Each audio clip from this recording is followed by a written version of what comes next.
El título de este tema es La puerta de la gracia. ¿Sabes?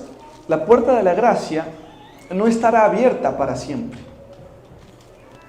La puerta algún día se cerrará. Porque Dios quiere llevarnos al cielo. Porque Dios quiere salvarnos, quiere cumplir su obra, completar su obra de salvación. Y antes de que se cierre esa puerta, porque hoy está abierta, mientras hay vida y esperanza, todavía tenemos oportunidad de entregarnos a Jesús. Quiero compartir con ustedes y recordar un poco lo que fue la lucha o la angustia que sufrió Jacob.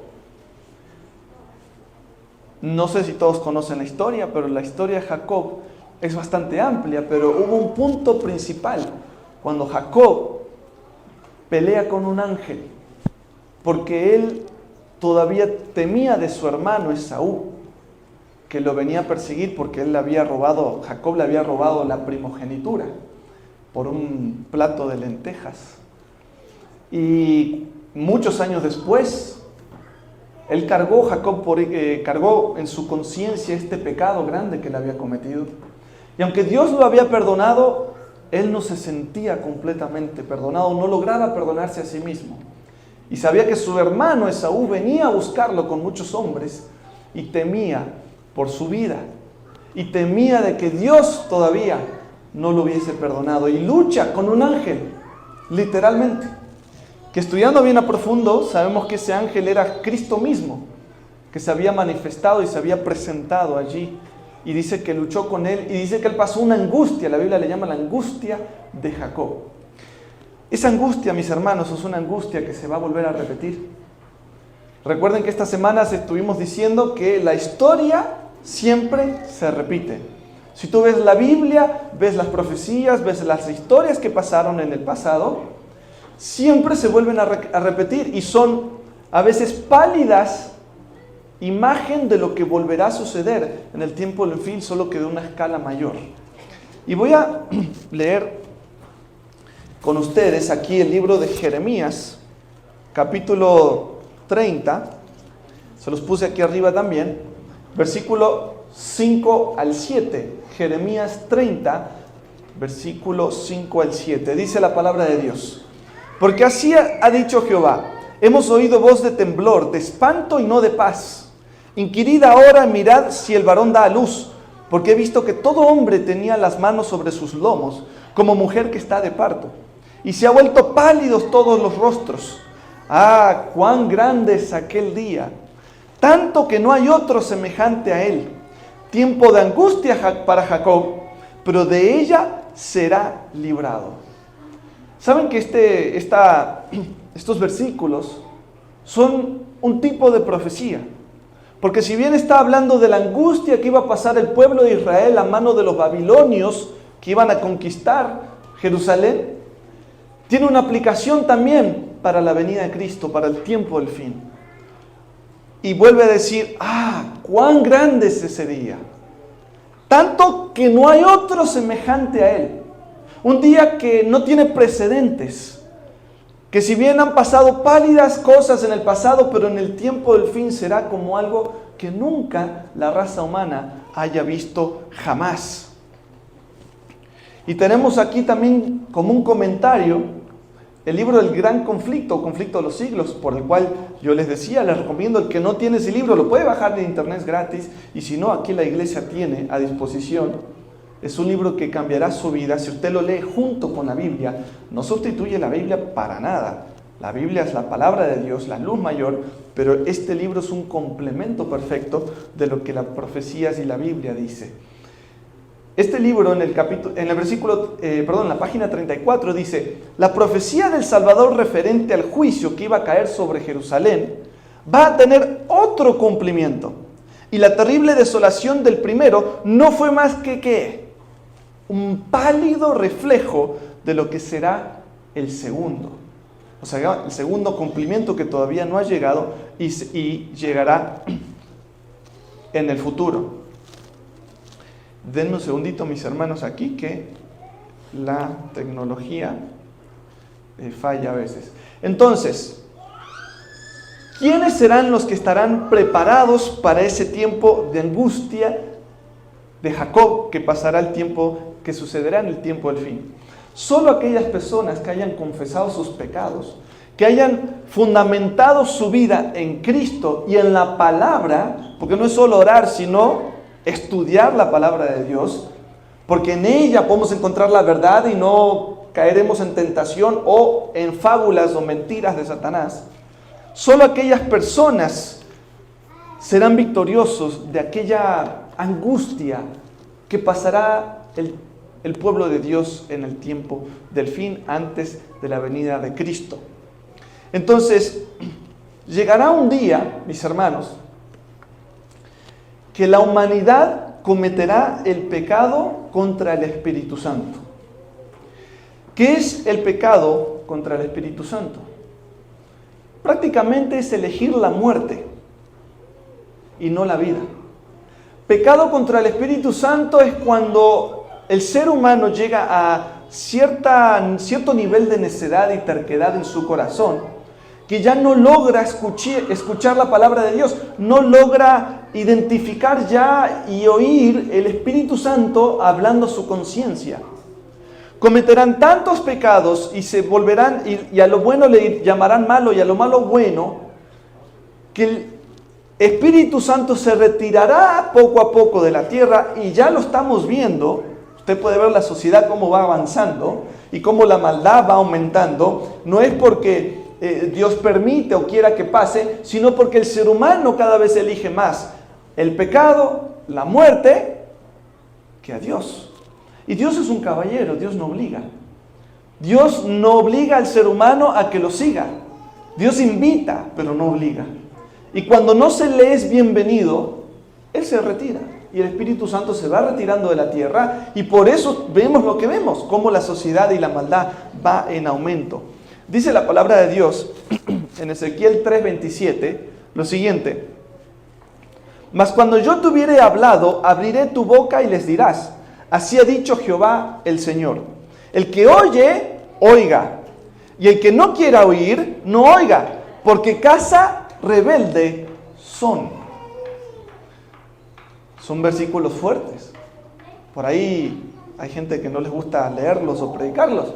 Pero la palabra de Dios me dice cosas buenas y me dice cosas duras también. Porque el amor de Dios funciona, o el amor verdadero, representado por el amor de Dios, es un amor que no solo te va a decir lo que quieres oír, te va a llamar la atención y tirar la oreja para que te despiertes si estás por caer en el abismo. Dios quiere salvarnos. Y nos llama y dice, casa rebelde son. Dios es todopoderoso, mis hermanos.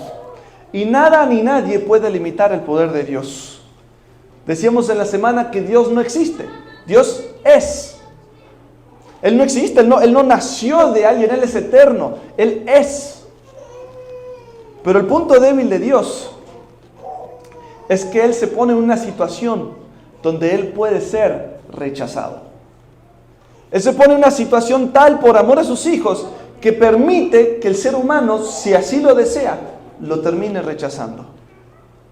Pero constantemente Él nos llama hasta el fin.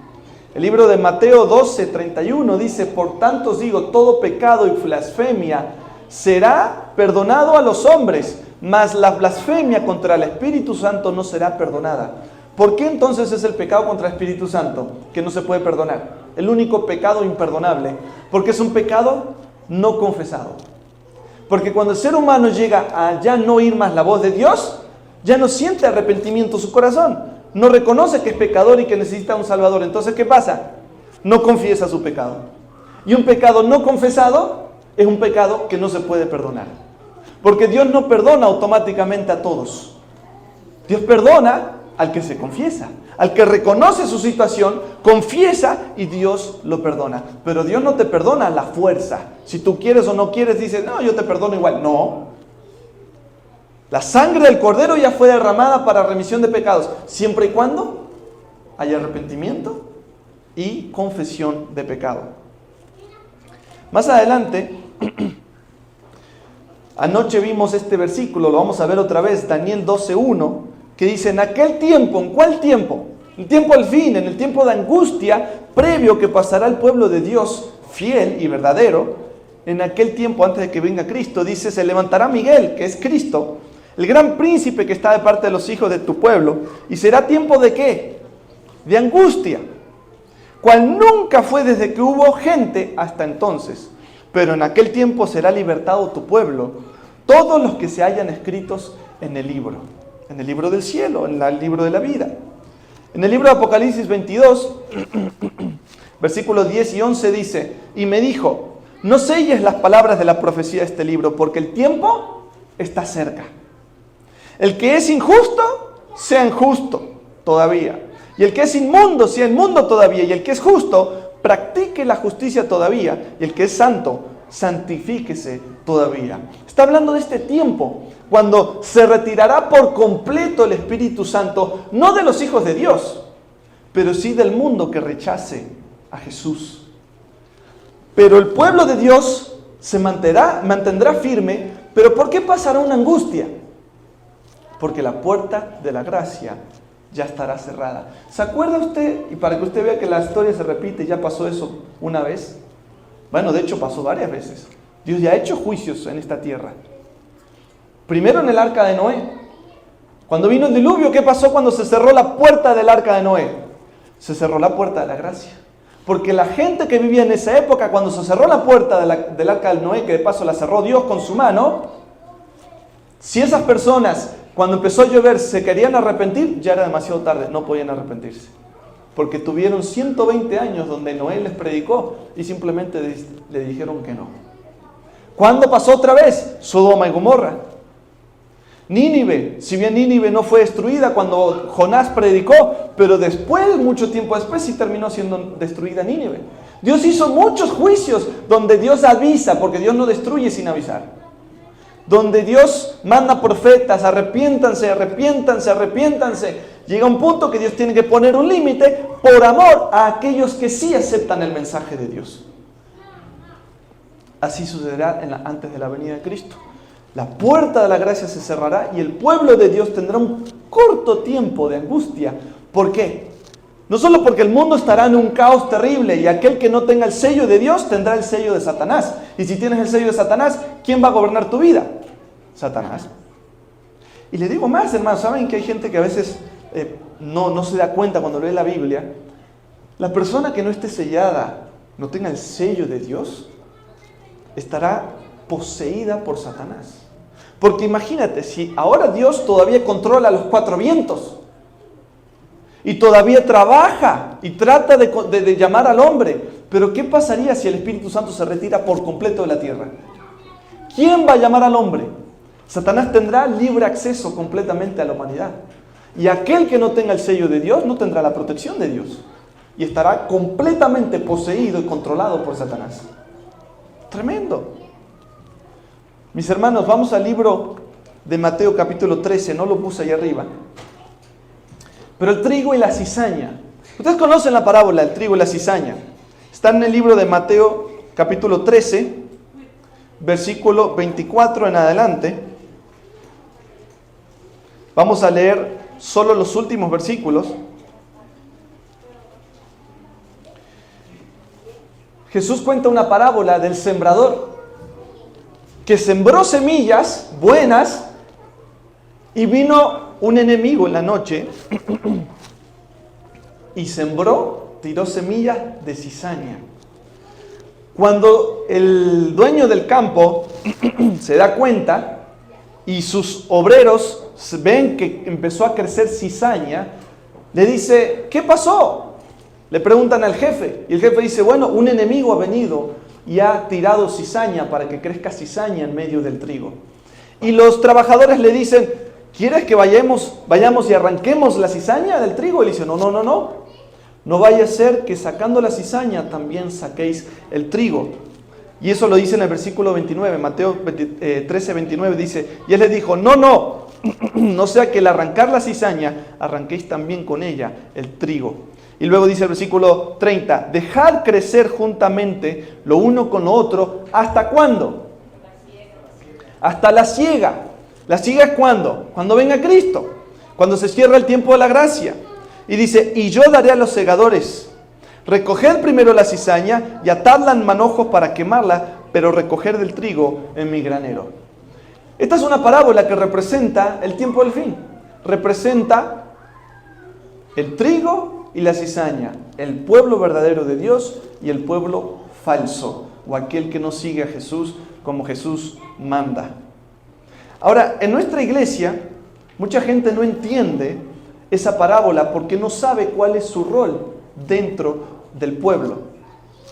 Nuestro único papel, mis hermanos, en la iglesia es crecer y dar frutos.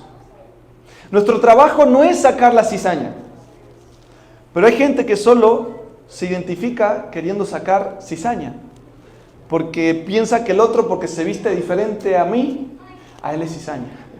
O porque el otro hace algunas cosas diferentes a mí, o es débil en otros puntos donde yo soy fuerte, no, ese es cizaña y yo soy trigo.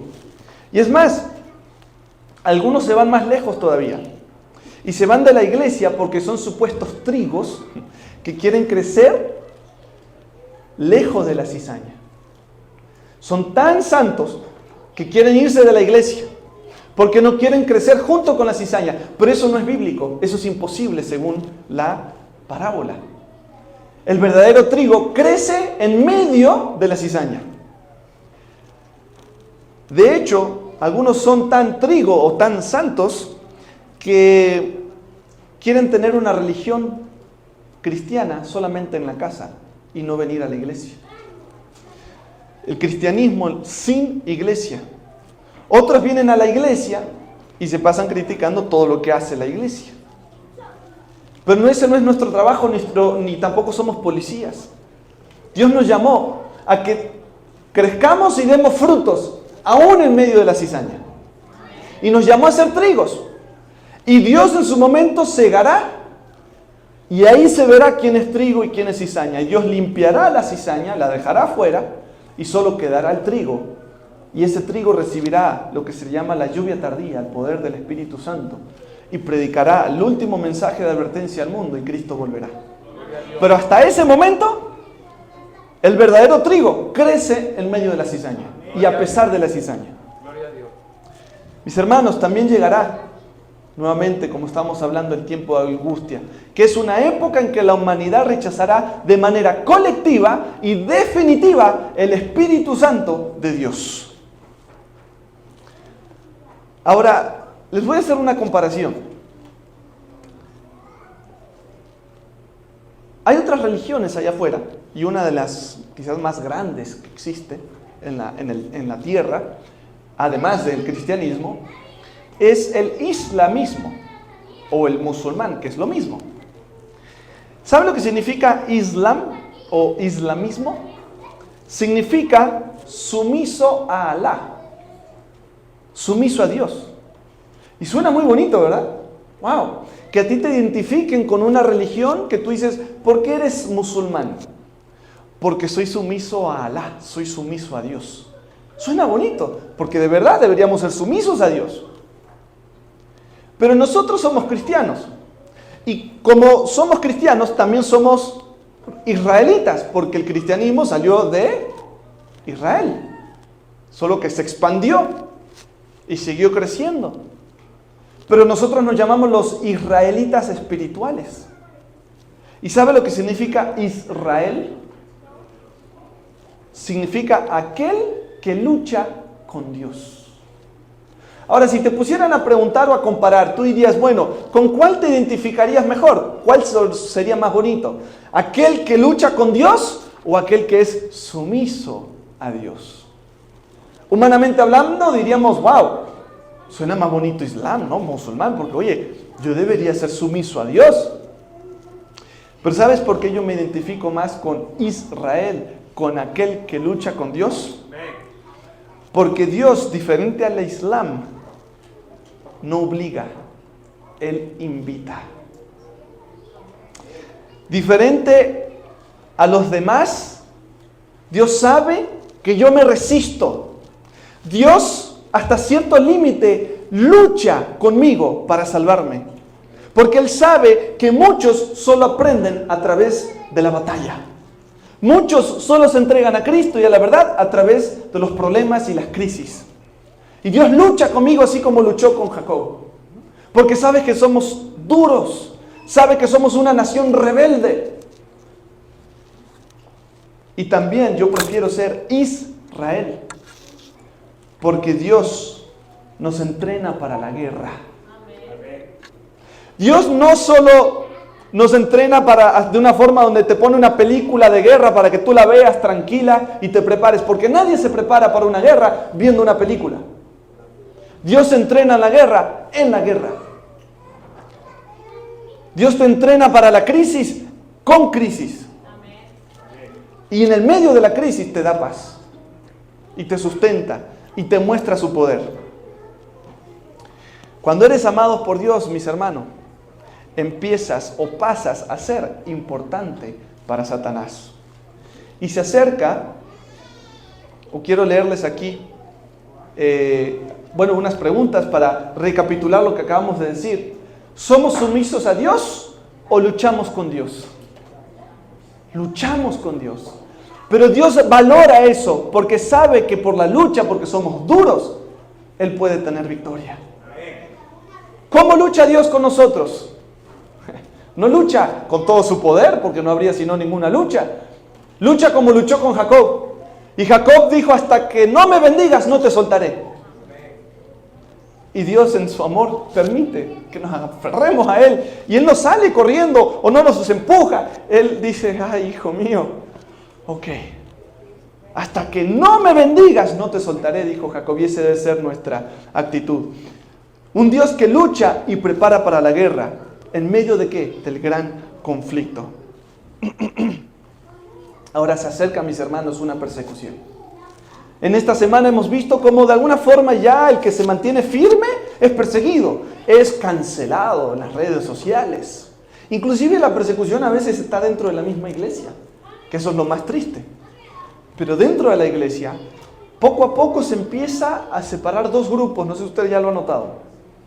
Poco a poco se separa un grupo que quiere el camino ancho para la salvación y aquellos que todavía dicen, no, el camino es angosto, lo dijo Jesús, no es ancho. No cualquiera se salva. No, sí, gloria a Dios, Él salva, es gracia, pero predican una gracia barata. Una gracia que no requiere cambios de carácter, que no requiere obediencia y reverencia al Señor. Entonces se empieza a separar dos grupitos. No debería haber división en la iglesia, pero a veces estamos llegando ya, a veces yo considero, a un tipo de zarandeo previo, a zarandeo más grande que llegará, donde definitivamente la cizaña se separará del trigo. En el libro de Apocalipsis 13, 6 al 8 dice, y abrió su boca en blasfemias contra Dios, para blasfemar de su nombre. Este es un sistema, como adventistas le conocemos como la primera bestia.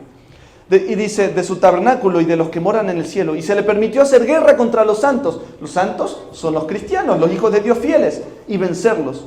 También se les dio autoridad sobre toda tribu, pueblo, lengua y nación. Y la adoraron todos los moradores de la tierra cuyos nombres no estaban escritos en el libro de la vida del Cordero, que fue inmolado desde el principio del mundo. Entonces, ¿a quién o sobre quiénes va a tener control este sistema? ¿Sobre algunas personas? No, sobre toda tribu, pueblo, lengua y nación. Todos los moradores de la tierra. ¿Pero cuáles? Los que no tengan escrito su nombre en el libro de la vida. Y en el versículo 15 al 17 dice, y se le permitió infundir aliento a la imagen de la bestia para que la imagen hablase e hiciese matar a todo el que no le adorase. ¿Qué significa eso? Que algún día, porque todavía no ha llegado, el que no adore el nuevo sistema religioso falso que se imponga, muera. ¿Se acuerdan que decíamos en estos días la historia de Caín y Abel? Dos hermanos, uno queriendo matar al fiel, el infiel matando al fiel. Esto será lo mismo. Hermanos, entre comillas, que dicen seguir a Cristo, pero uno matando al otro porque el otro obedece a Dios como Dios manda y el otro no. El otro es un falso sistema de engaño de Satanás. Y dice, y hacía que todos, pequeños, grandes y ricos, y pobres, libres y esclavos, se les pusiese una marca en la mano derecha o en la frente, y que ninguno pudiese comprar ni vender, sino el que tuviese la marca o el nombre de la bestia o el número de su nombre. Esta semana o esta mañana estábamos hablando de ese tema de Apocalipsis, la marca de la bestia, que en otras palabras es elegir por Satanás.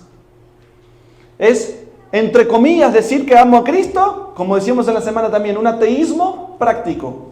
Porque digo que Dios existe y digo alabarlo, pero en mi vida reflejo que no. Y Dios dice que no podemos servir a dos señores, porque amaremos más a uno que al otro.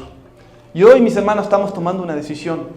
¿Dios está en el primer lugar o estamos demasiado ocupados y colocando excusas para entregar nuestras vidas a Jesús? Una de dos, porque estamos tomando decisiones hoy. Dependiendo de lo que hagamos, de toda forma, sea para Dios o contra Dios, pero estamos tomando una decisión. Modos de entender el tiempo de angustia. Según algunos teólogos, esto es para que ustedes tengan un poquito de información. Algunas personas cristianas, teólogos o pastores, dicen que el sufrimiento o el tiempo de angustia solo se aplica para Israel en el año 70. Porque en el año 70 de nuestra época, Israel o Jerusalén fue destruida por Roma. Completamente, fue algo caótico, horrible. Y hay gente que dice, no, esa angustia ya pasó. Hay otros que dicen que el sufrimiento de Israel, la angustia es el sufrimiento de Israel a lo largo de la historia. Hay otros que dicen que es una metáfora que nunca será real.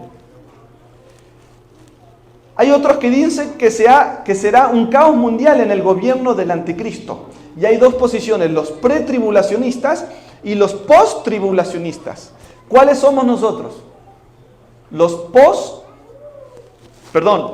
Nosotros somos los post-tribulacionistas. O sea, eso significa que nosotros pasaremos, después de la gran tribulación de este mundo, pasaremos por un tiempo de angustia.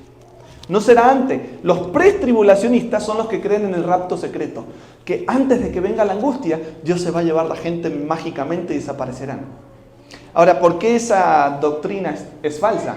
Una, porque no es bíblica, y segundo, porque eso es una doctrina que se inventó Francisco Rivera, que fue un jesuita católico en el siglo XVI. O sea, recién en el siglo XVI inventaron esa teoría, que obviamente no es bíblica, sino que la Biblia nos muestra que nosotros pasaremos por esa angustia ante la venida de Cristo después de la crisis que pasará en este mundo. Tú dirás, bueno, pastor, ¿y qué evidencia práctica me puedes dar de eso? Bueno, Noé, ¿cómo fue? ¿Dónde pasó su tiempo de angustia? ¿Dios lo libró del diluvio? No, él pasó en medio del diluvio, pero claro, dentro de un arca, dentro de la protección de Dios. Los amigos de Daniel, ¿qué pasaron? La angustia, ¿Dios los libró antes de que los tiraran al fuego? No, dentro del fuego Dios los salvó. Y tenemos así varias historias y podemos ver que no existe ningún rapto secreto, mis hermanos, tengan cuidado con eso, porque de paso Dios no hace nada secreto. Dios revela todo. El que hace cosas secretas es Satanás para engañar y entrampar al ser humano. Así que ya por ahí usted diga, no, Dios no hace nada secreto. Todo ojo le verá cuando Él venga, dice Apocalipsis 1:7.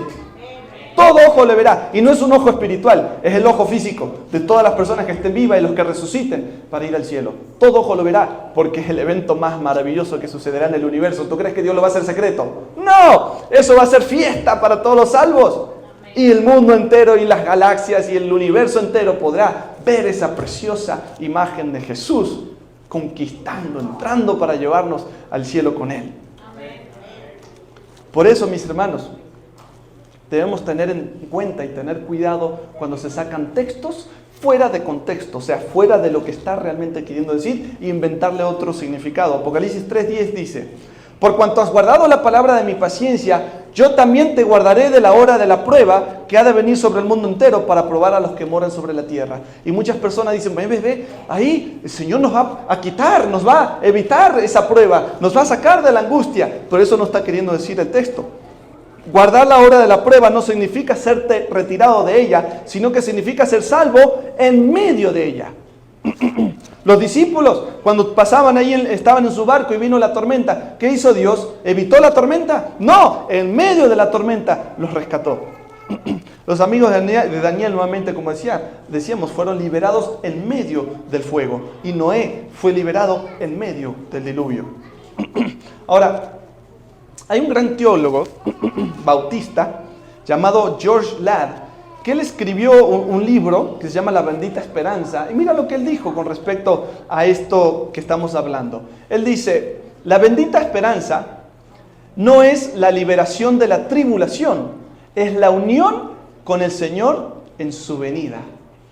Y amén, lo dijo correctamente, está muy bien dicho. Esa es nuestra bendita esperanza. No que Dios nos librará de todos los problemas, sino que en medio del problema nos rescatará. Y Cristo, como dice Daniel 12:1, Miguel vendrá a rescatarnos, liberarlos de en medio de esa tribulación.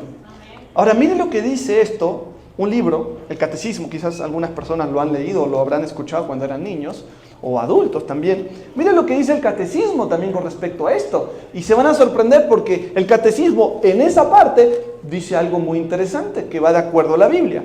Dice, antes del advenimiento de Cristo, lo dice el Catecismo, no lo dice la Biblia, ese librito lo dice. La iglesia deberá pasar por una prueba final que sacudirá la fe de numerosos creyentes. La persecución que acompaña a su peregrinación sobre la tierra desvelará el misterio de la iniquidad, bajo la forma de una impostura religiosa que proporcionará a los hombres una solución aparente a sus problemas mediante el precio de la apostasía de la verdad. La impostura religiosa suprema es la del anticristo, es decir, la de un pseudo-mesianismo en que el hombre se glorifica a sí mismo colocándose en lugar de Dios y de su Mesías venido en la carne. ¡Tremendo! Eso lo dice el Catecismo, no lo sabía. Ahora, no le voy a decir que lea el Catecismo, porque tristemente eso no es un libro inspirado por Dios. Pero en lo que respecta a este tema, está bien escrito. Lo triste es que tal vez las personas que estudian acá les enseñan el Catecismo, quizás no les enseñan esta parte. Porque es una parte que va de acuerdo con lo que dice la Biblia. Miren lo que dijo también Billy Graham, que fue también un conferencista internacional conocidísimo, bautista. Él dice, he escuchado el sonido distante de cascos y he visto a los jinetes malignos en el oriente de nuestras vidas. Hay serios problemas por delante para nuestro mundo, para todos los que vivimos en él. Será un tiempo de conflagraciones nucleares, holocaustos biológicos y apocalipsis químicos que rodarán sobre la tierra, llevando al hombre al borde del precipicio. Él también entendía que el pueblo de Dios y la humanidad iba a pasar por una crisis grande y el pueblo de Dios por una angustia, en corto periodo, pero también la pasaría. Ahora, mis hermanos, esto no es la teología del miedo, es la teología de la advertencia. Porque hay hermanitos y líderes que dicen, no prediques eso, que eso da miedo, a la gente la espanta y no quiere venir más a la iglesia. Yo nunca he escuchado ni he visto una persona que haya escuchado advertencias de Dios y que se quiera ir de la iglesia. Porque cuando es una advertencia de Dios, es una advertencia de amor. Porque así como Jesús es el Cordero, Jesús también es el león. Solo queremos hablar de Cristo el Cordero, pero no queremos hablar del león de Judá. Porque Dios nos advierte y nos advierte porque nos ama. ¿Qué mejor reflejo del amor de Dios que nos advierte y nos dice, oye, prepárate, pero no tengas miedo? Esto no es para que tengas miedo y digas, ay Señor, voy a salir estresado, angustiado. No, es para decir, ¿sabes qué? Aunque se desplomen los cielos, yo sé que mi Señor va conmigo. ¡Qué miedo! Ahora, miedo tal vez a aquel que no acepta a Cristo. Ahí sí yo le diría, tenga miedo, porque no pinta bonito el futuro para el que no acepta a Cristo. Porque si Cristo no está contigo, ¿quién va a estar contigo? ¿El enemigo? O tú solo ahí peleando y vas a caer y vas a morir. Pero el que está en Cristo, no hombre, eso es una felicidad. Pero para eso hay que tener fe. Por eso hay que caminar con Cristo todos los días. Orando, estudiando su palabra. Especialmente, mis hermanos, estudiemos la Biblia. Porque hasta pueden venir dentro de la iglesia adventista predicadores falsos. Gente reconocidísima. Evangelistas que uno nunca sospecharía que dijeran algo equivocado. Y de repente, paz. Mandan algo, pero como la gente no estudia, amén. Y el que estudia dice, amén. No. A la ley y al testimonio. Si no dijeren conforme, ¿a eso qué? Porque no le ha amanecido. Y cualquiera puede caer, no importa. Somos todos hombres y somos pecadores. No confíe en ningún predicador. No confíe en mí tampoco. Usted confirme todo lo que está en la Biblia. Y si no está en la Biblia, hable con el que predicó, con cariño y amor, y si no quiere, tenlo por gentil y publicano. Y ora por él para que Dios lo salve. Mis hermanos, en el libro del Gran Conflicto también dice, en el tiempo de angustia, cual nunca fue después que hubo gente, se iniciará ¿cuándo? Pronto. Y para eso, para entonces, necesitaremos tener una experiencia que hoy por hoy no poseemos y que muchos no pueden lograr debido a su indolencia, o sea, su indiferencia al llamado de Dios. Sucede muchas veces que los peligros que se esperan no resultan tan grandes como uno se los había imaginado. Pero este no es el caso respecto a la crisis que nos espera. La imaginación más fecunda no alcanza a darse cuenta de la magnitud de tan dolorosa prueba. En aquel tiempo de tribulación, cada alma deberá sostenerse por sí sola ante Dios. ¿Sabes? Al cielo entramos solos. Tú al cielo no entras porque el pastor, porque mi mamá. No. Al cielo entramos solos porque la salvación es personal. ¿Sabes que el mundo también dudó de que Hitler iba a hacer lo que hizo? Muchos cristianos por ahí creen, pero luego dudan. No, ¿será que el Señor viene pronto? ¿Será que? Porque aquí dice, pronto se desatarán crisis tremendas en esta tierra. Ay, ¿será? Y mucha gente decía, ¿será que Hitler va a hacer lo que hizo? Nadie sospechaba. ¿Pero qué fue lo que hizo? Entonces sabemos muy bien lo que hizo ese hombre, por dar un ejemplo, ¿no? Pero ¿sabes? Hitler no era la encarnación del mal. Él era apenas un humano. Y los seres humanos tienen dificultad de aceptar que existen Hitlers en potencia en cada esquina del mundo. Porque solo basta darle una oportunidad a un humano corrupto y vas a ver cómo existen muchos y millones de Hitlers allá afuera. Quizás el gobierno, quizás las leyes todavía los controlan y Dios sostiene los cuatro vientos, pero cuando se les diera rienda suelta, ¿qué pasaría?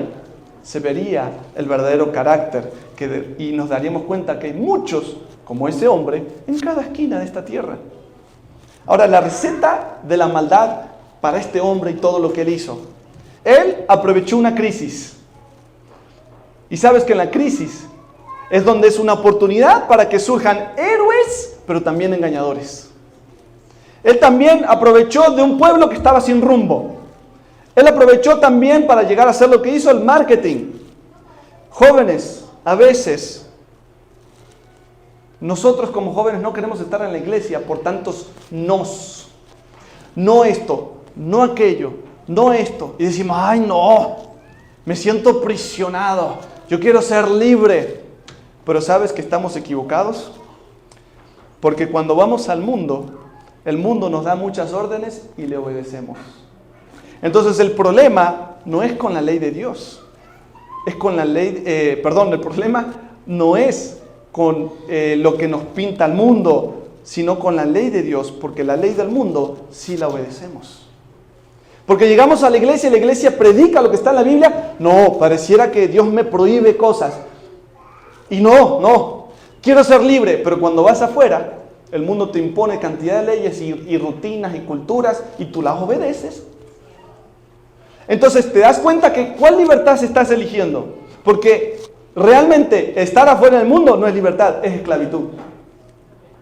Pero como la carne me llama y en el mundo me dejan hacer lo que la carne me dice, aparentemente me engaño y digo, no, la iglesia es una cárcel. Cuando la iglesia te predica sobre la verdad y la verdad te hace libre. Te hace libre de tener que seguir lo que la sociedad te impone, de seguir las modas. Que hay modas que destruyen tu vida. ¿Cuántos jóvenes no mueren por mirar TikToks que los llevan a la depresión o al suicidio? No, pero la iglesia, no, es dura. ¿Y el mundo? El mundo es un asesino. El mundo está Satanás. Y la iglesia no te impone nada porque la iglesia quiera. Es porque la iglesia sigue a Dios y sabe que para que seas libre y seas de verdaderamente una persona con gozo y que seas con esperanza y vivas en felicidad y libertad plena, es siguiendo la palabra de Dios. Porque los no de Dios realmente son para tu bendición. Son para evitarte problemas y sufrimiento. Y les pregunto, mis hermanos, este hombre tenía un plan, un discurso de mentiras y seducción y tenía un interés de Satanás por detrás. Hoy en día, esa receta que la vemos ahí, ¿la estamos viviendo, sí o no? ¿Hay crisis o no hay crisis? ¿Hay un pueblo sin rumbo? Y hablando de naciones, ¿hay marketing? Que nos dicen, Just do it, ¿no? Nike. Mi hermano, ahí tiene una, miren. Just do it, ¿no? Hazlo nomás. No pienses, no razones, tú nomás hazlo. Eso es un mensaje de Satanás. Y después, I'm loving it. Pura basura que te quieren meter en el cuerpo. Hoy lo amo. Presta atención al marketing.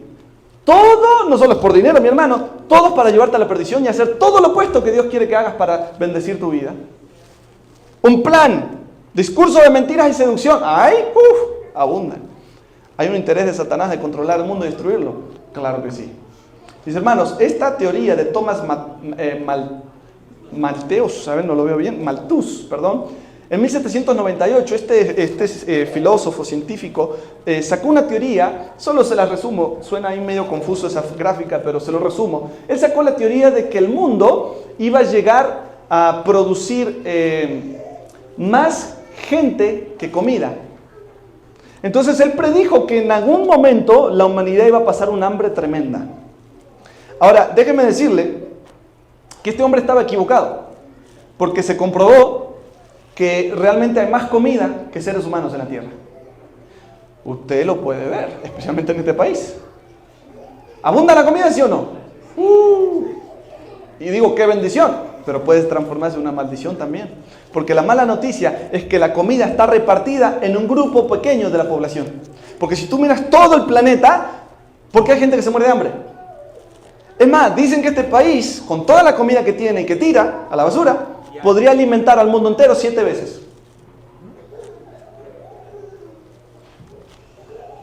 ¿Puede venir un hambre mundial aún así?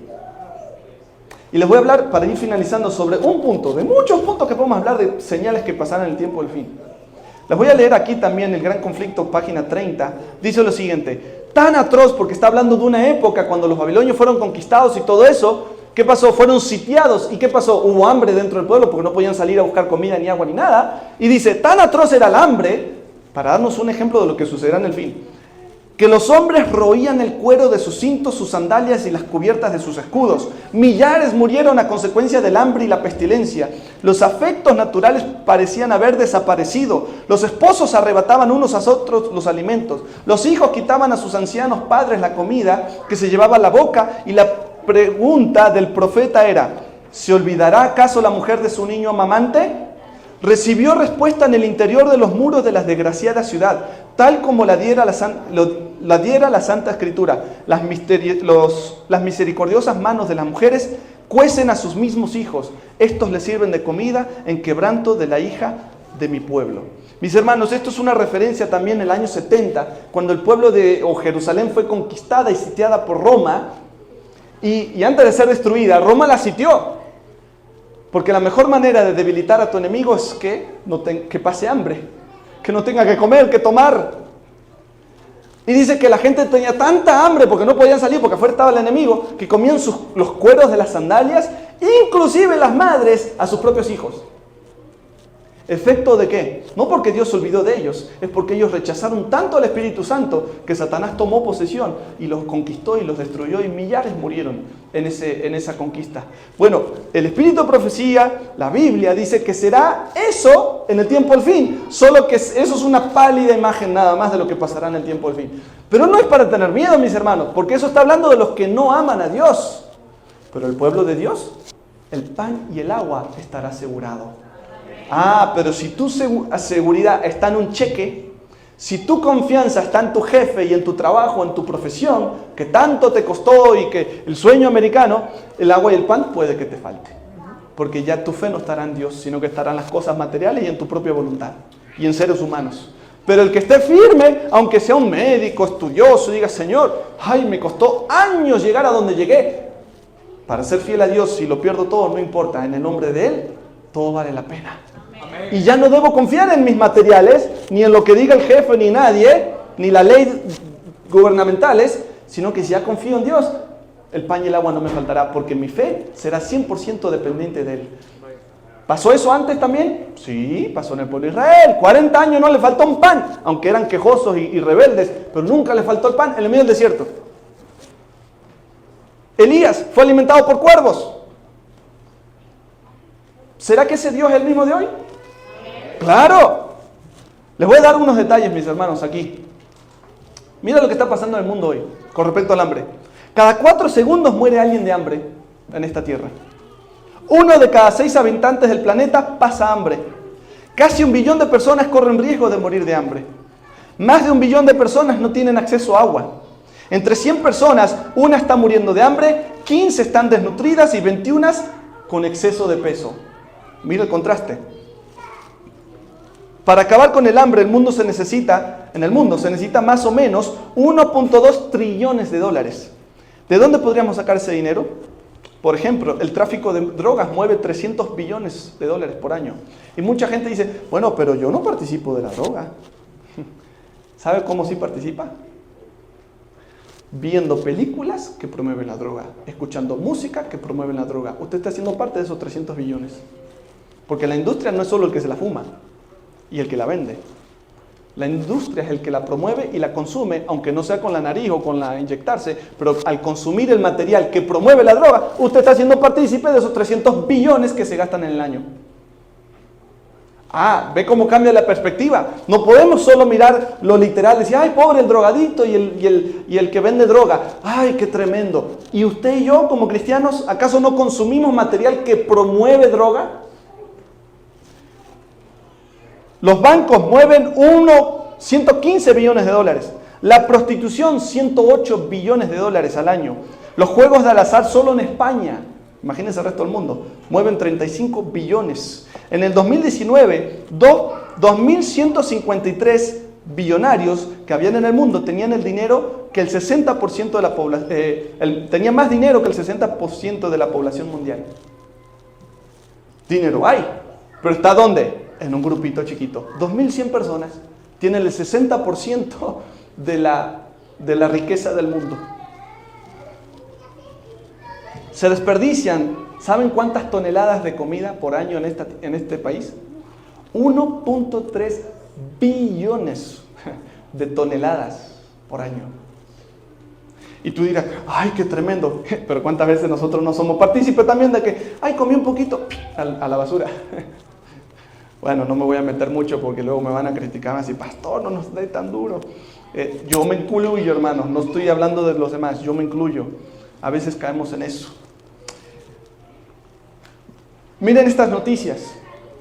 La catástrofe alimentaria se avecina. Y estas son noticias, ¿no? del mundo, ¿no? La gente.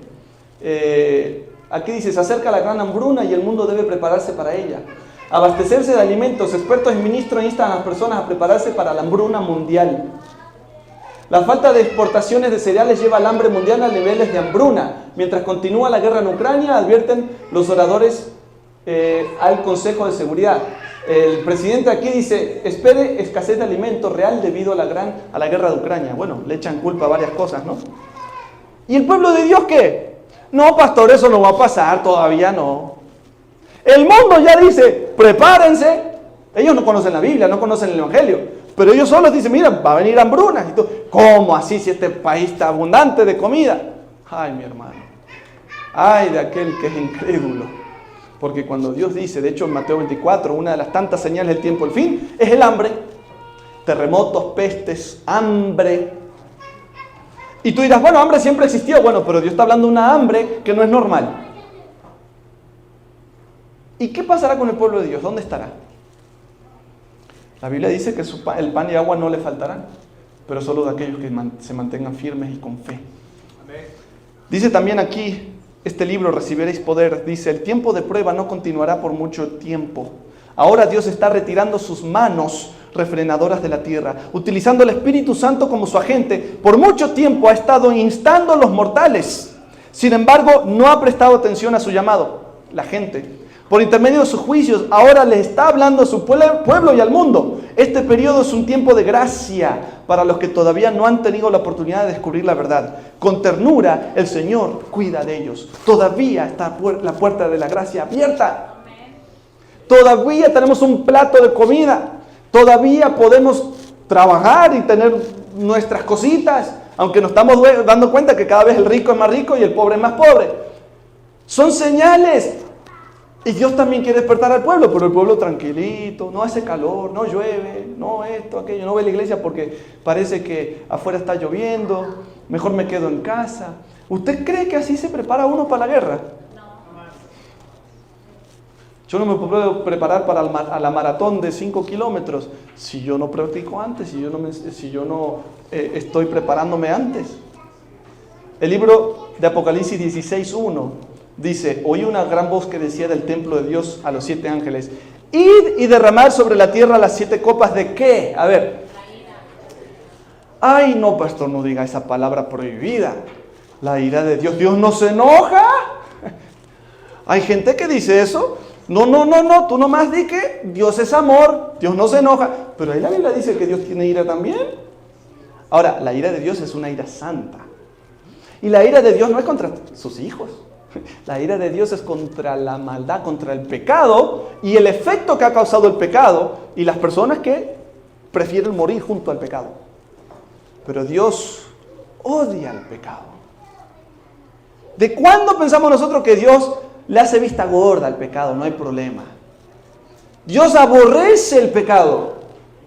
Y antes de que Él lleve sus juicios, porque son juicios justos, quiere que su pueblo se prepare para que Dios pueda obrar en ellos, protegerlos, cuidarlos, y aunque cagan 10,000 a un lado, 1,000 al otro, a usted no le va a tocar. La ira de Dios es lo que se debe predicar también desde los púlpitos. Porque no podemos predicar el evangelio a medias. Porque decíamos recién, el que es cordero también es un león. Y el cordero también se puede airar. Pero Él nos ama y nos quiere salvar, mis hermanos. Las 7 últimas plagas, mis hermanos, acontecerán después de la puerta de la gracia, que la puerta de la gracia se cierre.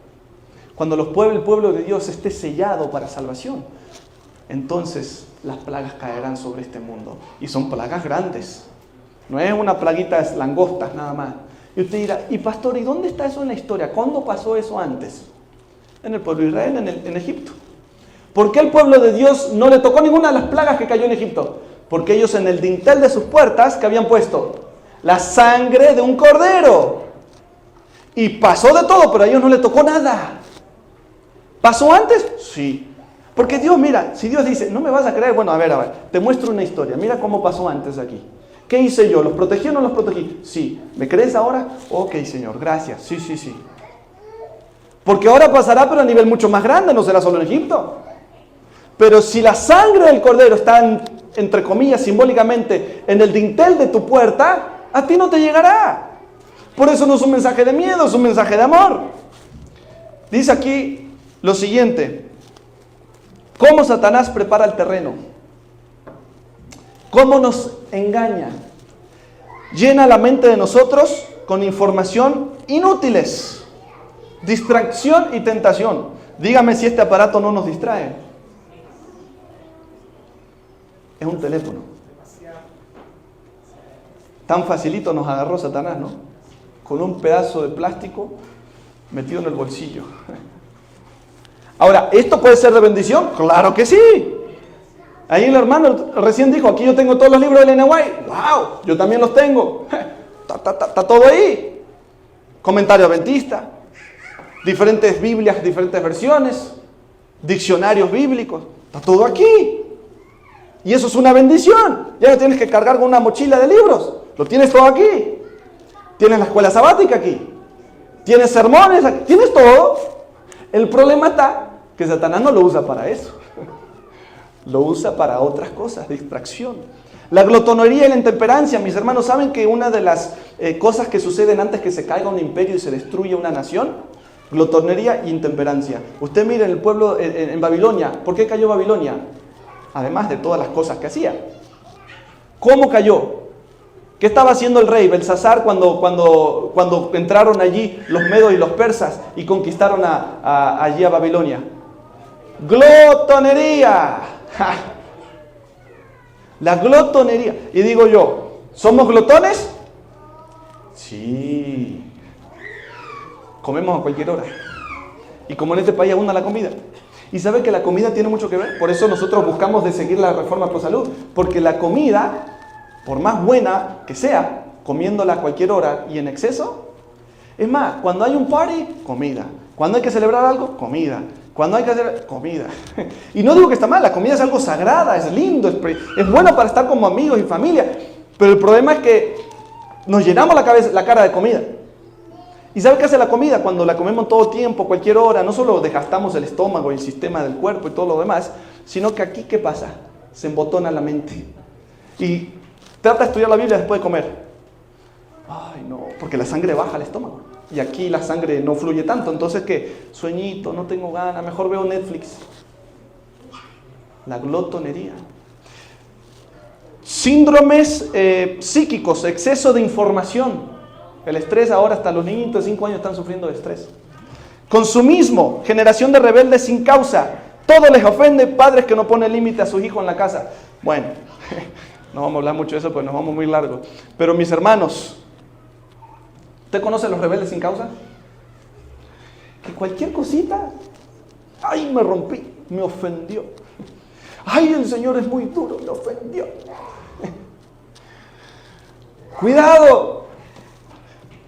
Un Jesús enamorado, predicamos. Y tú dirás, bueno, Dios está enamorado de nosotros. Nos ama.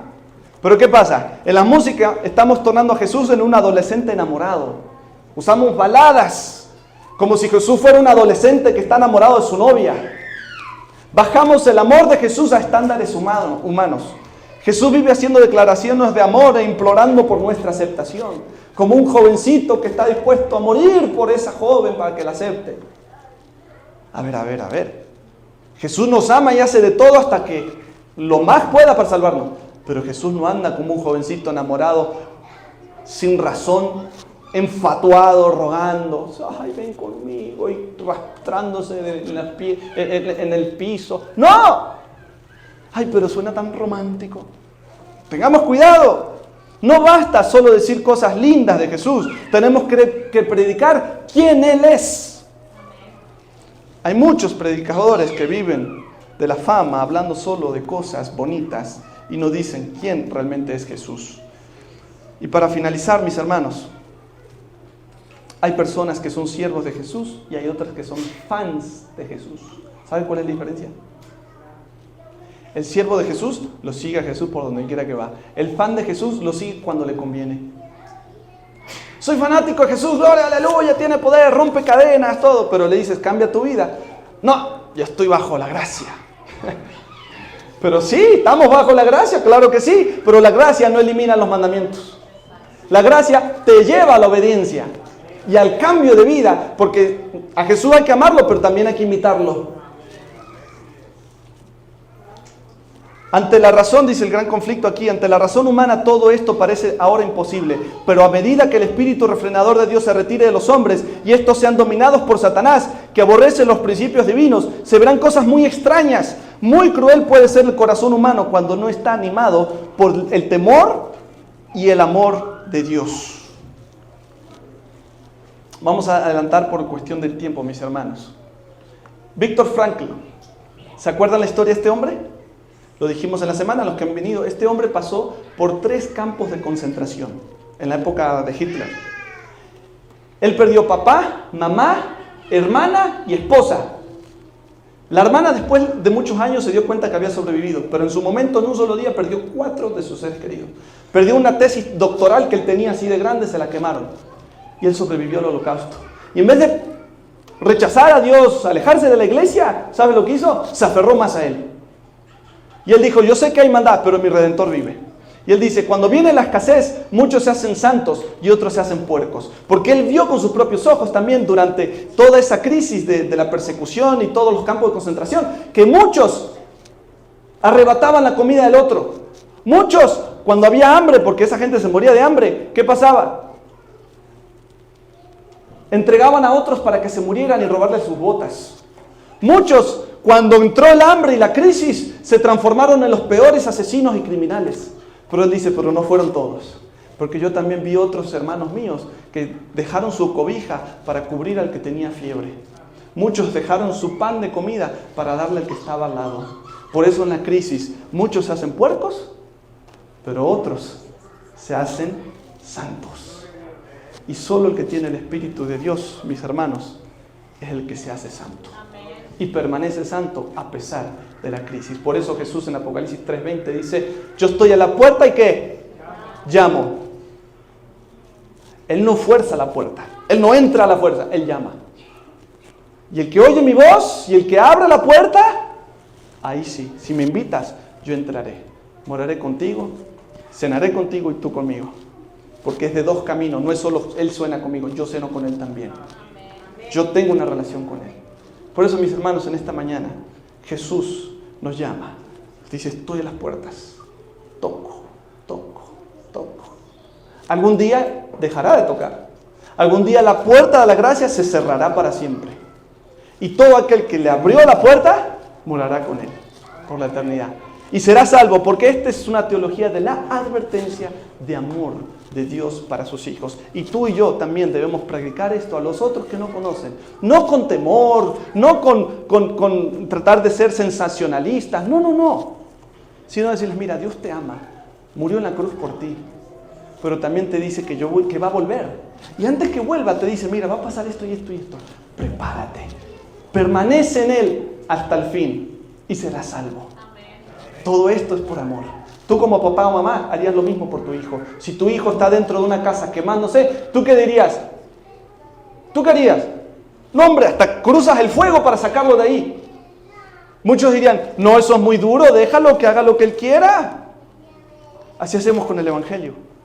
No todo bonito, pero estamos viviendo en un mundo que se está cayendo en pedazos y se está quemando. Dios quiere a toda costa sacarnos y decir: sal de ahí, te estás quemando. No digas eso. ¿Cómo que no? Si Dios nos ama y nos quiere sacar de ese fuego de infierno que es el pecado.